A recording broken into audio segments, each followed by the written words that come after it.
Alright, just want to let you guys know there's 1 day left on the pre-sale order of the More Skids t-shirts. Saturday morning, whenever I wake up on Saturday morning, I'm gonna shut it all down. And it's Friday right now. I'm gonna try to shoot this video and edit it tonight so I can get it up tonight before I have to go to work, so that we can get this one last reminder out. Let anyone who wants to buy a shirt buy one before time runs out. We're not gonna be doing this t-shirt anymore after this run.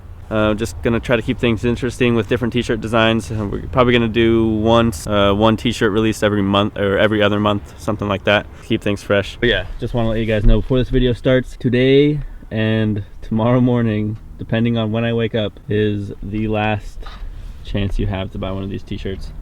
And all the proceeds go to helping me and DJ fund our builds for you guys to watch and enjoy. That's what I want to say about the t-shirt. Today I'm doing a little video on my AE86 because I have been sort of neglecting it over the past month or so because I've been building the JZ and the 240. But yeah, I wanted to talk about the things I love about that car. I know it's kind of cliche to do like 10 things you love about your car, whatever the fuck that is. A lot of YouTubers did that, but that was in the past. Kind of skipped on the bandwagon trend while it was going on, and I'm a little late to it, but fuck it. I wanted to do a video on the 86. For those of you that don't know, this is my 1985 Toyota Corolla. It has coined the term AE86 before anyone says it, because I know a lot of people are going to say it. People are going to be like, oh, that's an 85 or that's an 88. I know that it's USDM. This is what I'm doing to put the hood up right now. I know that it's a USDM Corolla, but the chassis code on all Corollas, I believe, or all GTSs at least, is AE86. So here's the chassis code.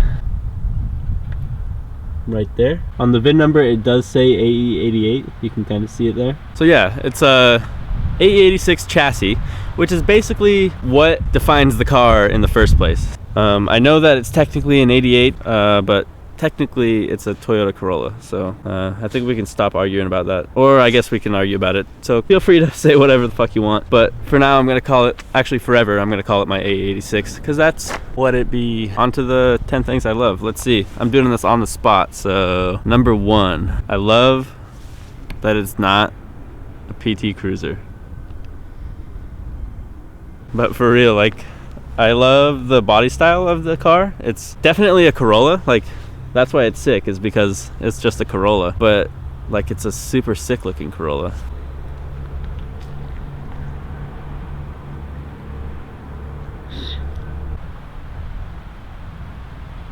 It's definitely very pleasing on the eyes, and to some people that aren't really all about cars, they kind of don't understand why I'm doing this to this car. Like my grandpa or my grandma or my parents at first, honestly, they were like, why do you have a Corolla?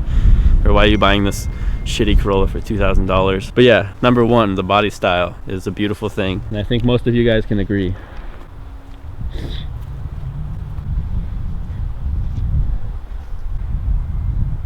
Okay, coming in at number 2 has got to be the trusty old 4A GE. This 4-cylinder 16 valve twin cam engine is pretty famous for what it is. It's a very simple engine.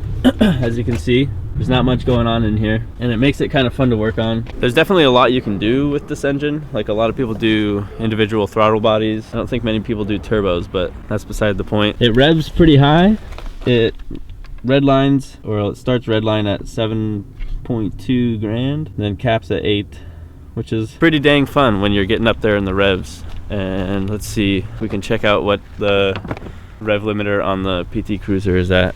There you go, 6.5 grand. So yeah, like I said, I haven't really driven this car much, but I did take it to the track and attempted to drift it. When I did, it was not very set up for drifting. Still is not really.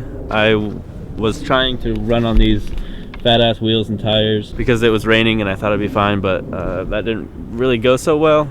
And then I tried using DJ's wheels and it worked a lot better, but still not great. The point is that I have driven it pretty hard because I went to a racetrack with it and I drove it there, so I kind of know how it feels, like engine wise and stuff. That's number 2, the engine. It's very it's very manageable and very customizable. A lot of things you can do to it, which actually gonna bring me to my next point, or my next thing that I love about it, is parts availability, which is actually a really weird thing to say about this car, because when I first bought it, people were telling me like, Oh no, dude, you had trouble finding parts for the 240. Good luck with this bitch. Honestly, I have not had a single problem with any part that I need finding for this car. When I bought it, it needed a mass airflow sensor. I posted some shit up on Facebook and had like 3 people offering to sell me theirs right away.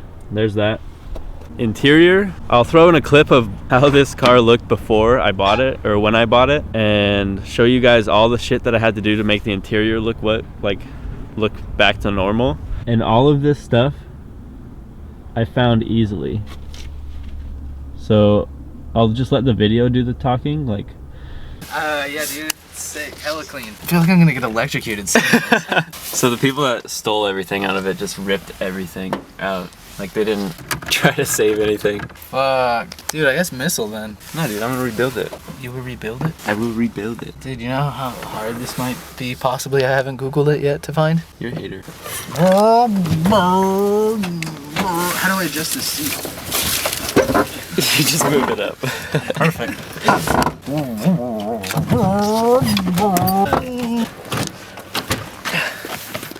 Oh, dude, is there a flashlight under here? Dude, 0 then.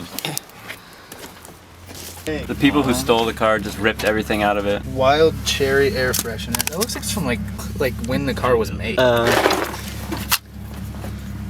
goes somewhere. Ooh, hell yeah, brother! You're never gonna run out of bolts ever. Dude, I only paid I fucking burnt the shit out of the clutch. $999.95. Dope. Making your money back, dude. There's a huge aftermarket for the car. It's kind of expensive, but not even really expensive compared to like a 240 or whatever. So honestly, it's not that big of a deal, which makes it nice. It's almost like there's like a generous outpour of aftermarket stuff. And even OEM stuff just that people are selling after they upgrade. So not that big of a deal. If you're looking to get an 86 but are scared of like not being able to find parts, then I think you should just go for it and you'll be fine. But I guess that could be dependent on where I live. I live in Washington State, so maybe the 86 scene is a little more saturated here than it would be somewhere else. And that could be the case, but for me, where I am, parts are easy as fuck to find, so that's good, and I'm happy about that. I guess something that is pretty obvious, but I don't know, I should probably mention for one of my things that I love, I think this is number 4 now, the fact that it's rear-wheel drive. So it's a Corolla and it's rear-wheel drive, so that's pretty cool. Yeah, like I said, it's obvious that it's rear-wheel drive. Probably everyone who watches this video knows that, but that's just a big plus in any car, in my opinion. So it means you can do things like this. I'm actually not sure if this is gonna work with how the brakes are acting right now, but we'll give it a shot.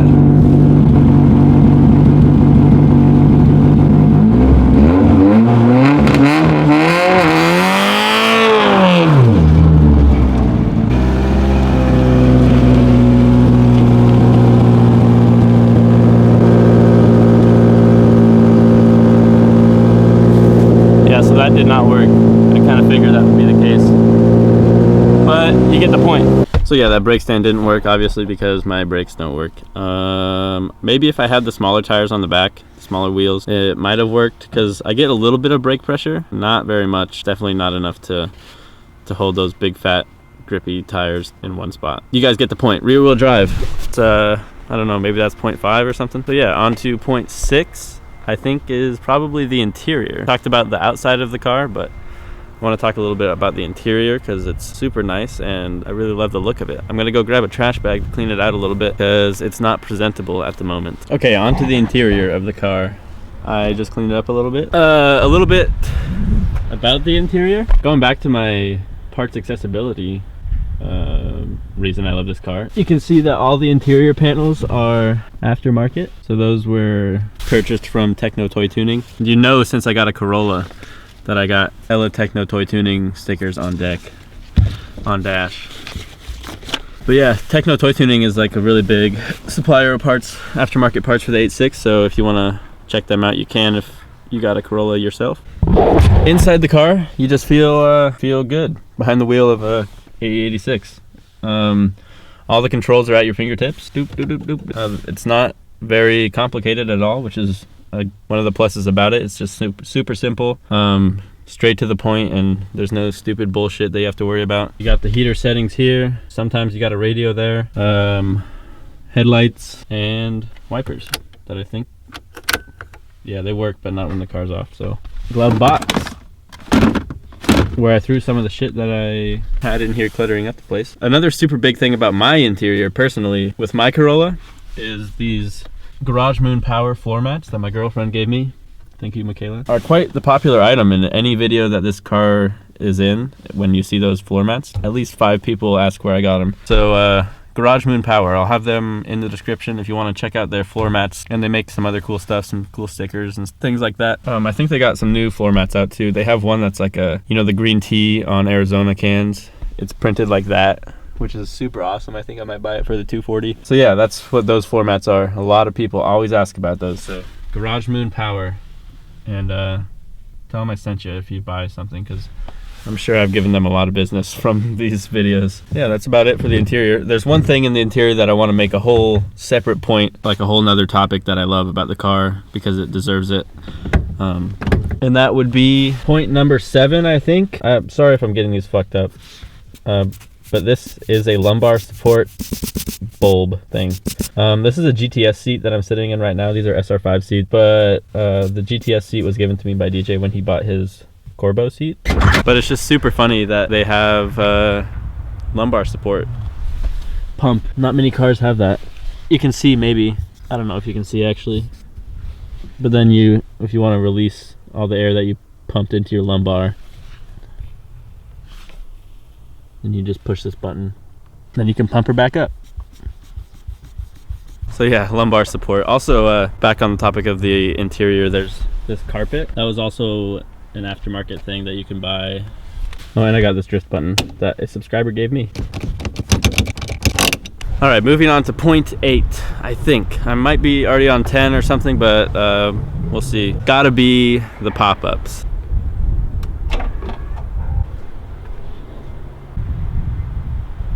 Not saying that I wouldn't go 11 front if I given the opportunity, but I've just always loved pop-ups. The 240 has pop-ups, and also not saying I wouldn't go Sylvia front if given the opportunity, but I do love pop-ups. Like, I love a good set of pop-ups, so that's point 8. All right, we'll say this is point 9. Basically just the history behind the car offers so much. Like, if you own this car, you will meet so many people on like forums and Facebook groups and stuff like that. People who own the car and want to talk to you about their car, and you want to talk to them about your car. There's a huge following for it, which is nice.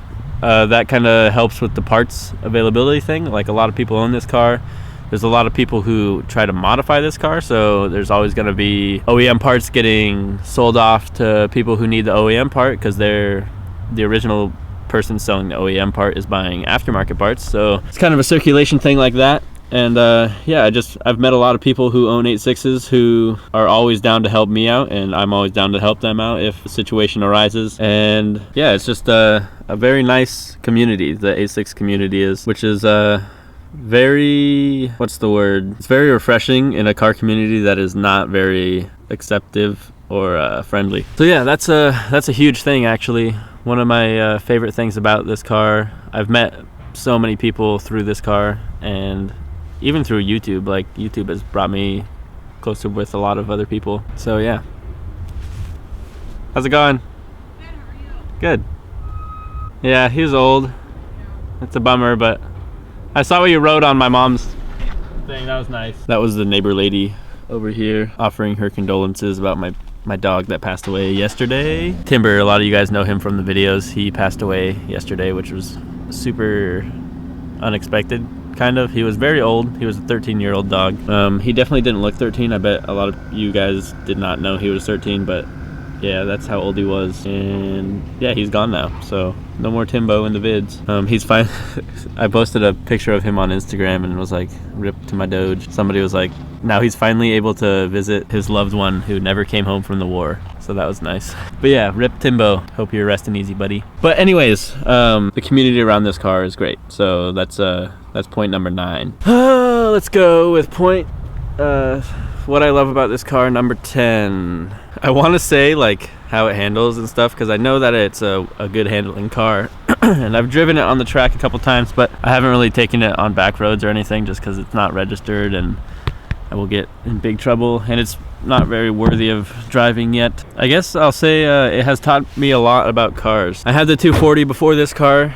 and I had done a lot of work to that car, but engine wise I didn't really know shit till I bought this car, and I still don't really know shit, which is kind of obvious. But like I was saying before, the engine is super simple, so it's a lot easier to learn like how things work and where things go. And yeah, I think this car just taught me a lot about how cars work, and I'm happy that I got to learn things from an AE86. That's like my dream car. Maybe that's a .102. I own one of my dream cars, which is pretty dang cool, you do ask me. I actually own both of my dream cars, a 240 and an 86. If you're new to the channel, I have a 1989 240SX that I'm swapping a 1JZ into right now. I'm going with the R154 transmission, and it's a VVTi single turbo, stock single turbo. So yeah, go check out those builds if you're new to the channel, or those build videos. And that's gonna probably do it for this video. I just wanted to show a little love to the 86 because I know I've been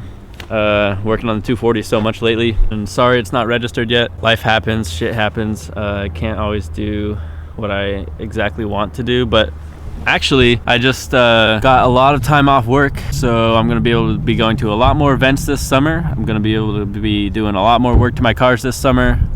This summer is gonna be fucking awesome because I got Friday, Saturday, and Sundays off for, like I said I can't work Friday, Saturday, and Sunday, and my manager was cool with it. So shout out to my manager, because that was I was worried about that. I didn't think it was gonna be able to work out, but it is. And now I have a shitload of time to make videos and content, drift events and car meets over the weekends. I'm gonna be able to fly places and like fly out on Fridays and be back on Monday mornings. Also not taking class in summer, so yeah, it's just gonna be a big influx of new videos and content, and I'm super excited to learn how to drive the 240 with a 300 horsepower engine and angle, and you guys are going to come along for that ride, and I'm excited for it. So yeah, this is my video, 10 things I love about my 86. Hopefully when I get it driving there will be more things I love about it, and I hope you guys enjoyed this video. Subscribe if you want to experience more of my two builds, and DJ's actually selling his 86, so he's gonna be buying an IS300 soon probably. So stay tuned for that, and give this video a like if you liked it, and we'll see you in the next video.